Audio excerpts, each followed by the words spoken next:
नमस्कार दोस्तों, हिंदी के एक और ज़बरदस्त वीडियो में आपका स्वागत करते हैं। आशा है कि आपका स्वास्थ्य अच्छा होगा और आपके परिवार में सब कुशल मंगल से होंगे। तो चलिए आज का टॉपिक शुरू करते हैं। टॉपिक आज का लिया है हमने छंद जो कि बहुत ही इम्पॉर्टेंट है। परीक्षा की दृष्टि से बात करें तो चाहे आपका बोर्ड एग्ज़ाम हो चाहे कम्पिटिटिव एग्ज़ाम हो, दोनों जगहों पर ये बहुत ही ज़्यादा पूछा जाता है।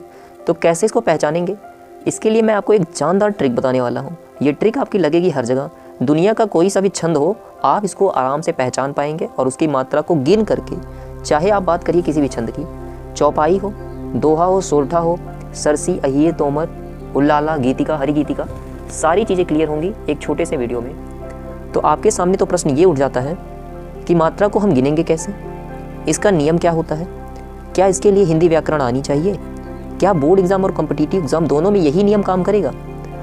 तो इन सारे प्रश्नों का उत्तर आपको इस 4 से 5 मिनट के वीडियो में मिलने वाला है। सबसे पहले मैं आपको 5 छोटे से नियम बताऊंगा, फिर उदाहरण दूंगा ताकि आप उन नियमों को आराम से समझ सकें। इसके बाद मैं और आप मिल करके मात्रा को गिनेंगे और समझेंगे कि ये किस छंद की मात्रा हो। तो चलिए शुरू करते हैं नियम नंबर 1 से। नियम नंबर 1 है कि लघु छोटी मात्रा होगी तो उसको हम लघु पढ़ते हैं और बड़ी मात्रा होगी तो उसको हम दीर्घ पढ़ते हैं। लघु में आता है हमारा छोटा, छोटी, छोटा उ और चंद्रबिंदी की मात्रा। 2 मात्राएं होती हैं, एक चंद्रबिंदी होती है और एक सिर्फ ये बिंदी होती है जिसे अंग से अंगूर पे लगाते हैं। तो चंद्रबिंदी इन सब के लिए एक मात्रा लगती है और ऋ से ऋषि के लिए भी एक मात्रा लगती है। एक मात्रा का सिंबल होता है एक सीधी लाइन। अब इसके एग्जाम्पल में है अरुण, रमन।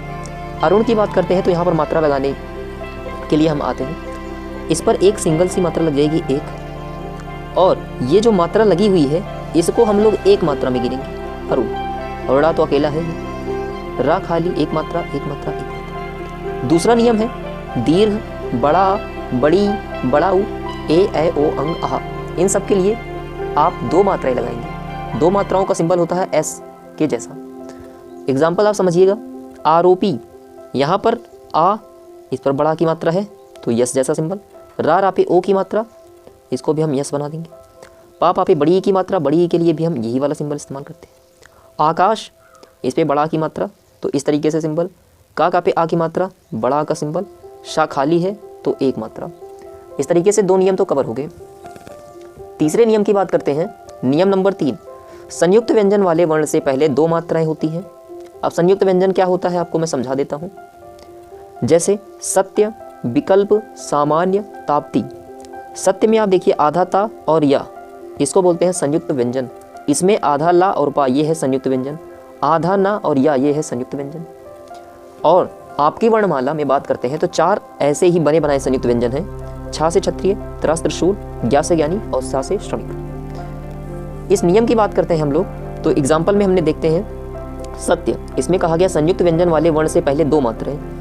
इस व्यंजन से पहले अगर आपका खाली है यानी कि इस पर मात्रा नहीं है तब इस पर क्या करेंगे, 2 मात्रा लगाएंगे, यानी सा अकेला होते हुए भी 2 मात्राएं लगेंगी। और यहाँ पर त्या के लिए 1 मात्रा लग जाएगी। वी, इस पर छोटी की मात्रा है 1।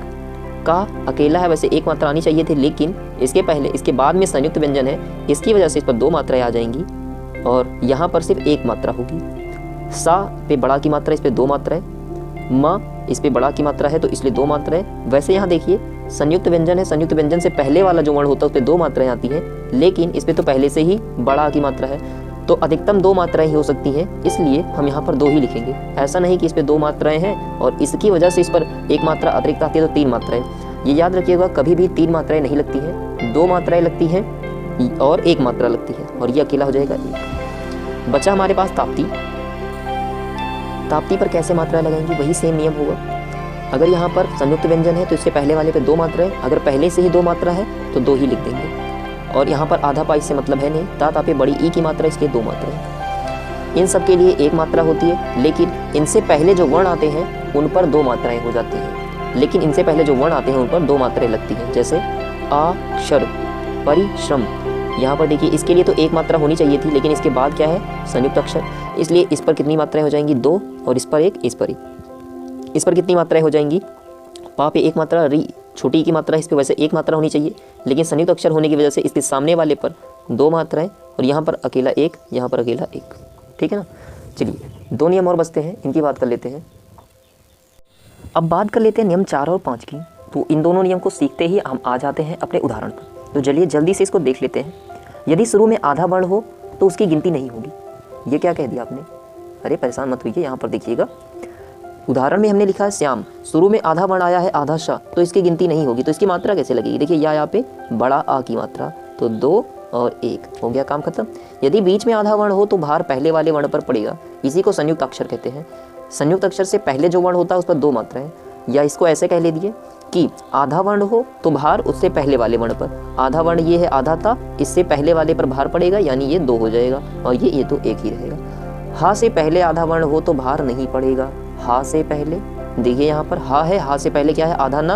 अब आधा ना या फिर इसे संयुक्त अक्षर कह लीजिए, इसके पहले जो भी वर्ण आता है उसकी 2 मात्रा है, लेकिन हा वाले कंडीशन में नहीं होगा, यहाँ पर 1 मात्रा ही रहेगी, और हा पे 1 ही मात्रा, इसलिए यहाँ पर 2 मात्राएं रहेंगी। इस तरीके से बात करते हैं नियम नंबर 5 की। नियम नंबर 5 है आपके सामने, हलंत व्यंजन पर कोई भी मात्रा नहीं होती है। हलंत व्यंजन ये क्या है? जिसे हमने लिखा का के नीचे खींची एक डंडी, इसको बोलते हैं हलंत लगा हुआ है, इस पर कोई मात्रा नहीं होती है, इसलिए मैंने इसको कट कर दिया। रा पे ऊ की मात्रा है तो इसकी 1 मात्रा होती है। और अगर कहीं लिखा हुआ है प्राण, प्राण में इसलिए जो आधा रा होता है इसके लिए आप क्या कहेंगे? देखिए मैंने बताया कि शुरू में अगर आधा वर्ण हो तो उसकी मात्रा नहीं गिनी जाती है। अब बचा पा पे आ की मात्रा, इसके लिए हो जाएगा 2, और ड़ा के लिए 1 मात्रा। हमारे पास आता है कर्म, कर्म में का की 1 मात्रा और आधा रा ऊपर मात्रा है, और माँ इसके लिए 2 हो जाएगी। कभी कभी मात्राएं थोड़ी सी बदल जाती है। मात्रा लगाते समय आप मात्रा के उच्चारण पर ध्यान दीजिएगा। अगर किसी चीज़ को बोलने में ज़्यादा समय लग रहा है तो वहाँ पर 2 मात्राएं होती हैं, और अगर हम उसको कम समय में बोल रहे हैं तो वहाँ पर 1 मात्राएं होती हैं। हिंदी व्याकरण के कुछ प्रमुख छंदों को यहाँ पर मैंने लिखा है। चौपाई, दोहा, सोठा, रोला, कुंडलिया, हरि गीतिका, बरवई गीतिका, उल्लाला, तांटक, आल्हा, सरसी, अहीर, तोमर, इन सब की परिभाषा उदाहरण आपको चैनल पर जाकर के मिल जाएगा। आप वहाँ पर जाकर के सारे को डिटेल में देख सकते हैं। यहाँ पर हम लोग अपने एग्जाम्पल की बात करते हैं। चौपाई, चौपाई हमारा पहला एग्जाम्पल है। इसमें 4 चरण होते हैं और प्रत्येक चरण में 16 मात्राएं होती हैं। कितनी मात्राएं होती हैं? 16 मात्राएं होती हैं। उदाहरण के तौर पर हम लोग चलिए इसको मात्रा लगा करके देखते हैं कि क्या हमने जो सीखा है वो हमको आ रहा है। उदाहरण हमने लिया है, जय हनुमान ज्ञान गुण सागर, जय कपीस तिहु लोक उजागर, रामदूत अतुलित बल धामा, अंजनी पुत्र पवन सुत नामा। मात्रा लगाते हैं। जा खाली है, या खाली है, 1 मात्रा। हा पे 1, ना पे छोटा ऊ के लिए 1, मा पे बड़ा के लिए 2 मात्रा और 1 मात्रा। ज्ञा, वैसे ये संयुक्त अक्षर है और इसके लिए तो 1 मात्रा होती है, लेकिन इस पर 1 मात्रा और भी है, इसलिए इसको 2, ना के लिए 1, गा पे छोटा की मात्रा 1, सा पे बड़ा की मात्रा तो 2, गा खाली और रा खाली। जा या खाली है तो 1, का के लिए 1, पा पे बड़ी की मात्रा 2, शा खाली 1, ता पे छोटी की मात्रा 1, छोटा ऊ की मात्रा 1, ला पे ओ की मात्रा है, ओ के लिए 2, का अकेला है तो 1, उजागर छोटा ऊ है तो 1, जा पे बड़ा की मात्रा है तो 2, गा के लिए 1, रा के लिए 1। लिखा है कि प्रत्येक चरण में 16 मात्राएं होती है। यहाँ तक हमारा 1 चरण हुआ है। चलिए गिन के देख लेते हैं। 2 2 4 2 6 7 2 9 10 10 2 12 2 14 16, प्रत्येक चरण में 16 मात्राएं होती हैं, आपने देख लिया। इसी तरीके से हम आते हैं दोहा पर। दोहा, इसमें भी 4 चरण होते हैं। पहले व तीसरे चरण में 13 मात्राएं, दूसरे व चौथे चरण में 11 मात्राएं। देखिए क्या कह रहा है, ध्यान दीजिएगा। पहले और तीसरे चरण में 13 मात्राएं। अब तो याद हो जाएगा ना, पहले और तीसरे दोनों को एक साथ रखिए तो 13 बन जा रहा है। पहले और तीसरे चरण में 13 मात्राएं, बाकी दोनों में 11। एग्जाम्पल देखते हैं, इसका उदाहरण क्या है।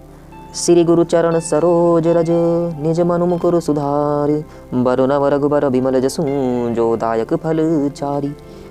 यहाँ पर देखिए संयुक्त अक्षर है, इसके लिए 1 मात्रा, लेकिन बड़ा ई की मात्रा है इसलिए इस पर 2। गा पे छोटा की मात्रा 1, रा के लिए भी 1, चा रा ला 1 मात्रा हो जाएगी। सा खाली है 1, रा पे ओ की मात्रा 2, जा खाली है 1, रा। पहले तीसरे में 13 होनी चाहिए थी, तो गिनते हैं 2 2 4 2 6 2 8 2 10 11 12 13, एकदम सही। इस पे कितनी होनी चाहिए? 11 मात्रा।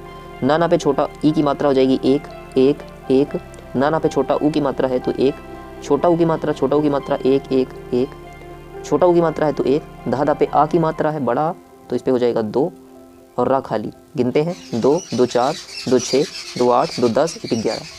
इस तरीके से आप दुनिया के किसी भी छंद को मात्राएं आराम से गिन करके पता कर सकते हैं कि इसमें कितनी मात्राएं होती हैं। आशा है अगर आपको वीडियो अच्छा लगा हो तो चैनल को लाइक और सब्सक्राइब कीजिएगा। धन्यवाद।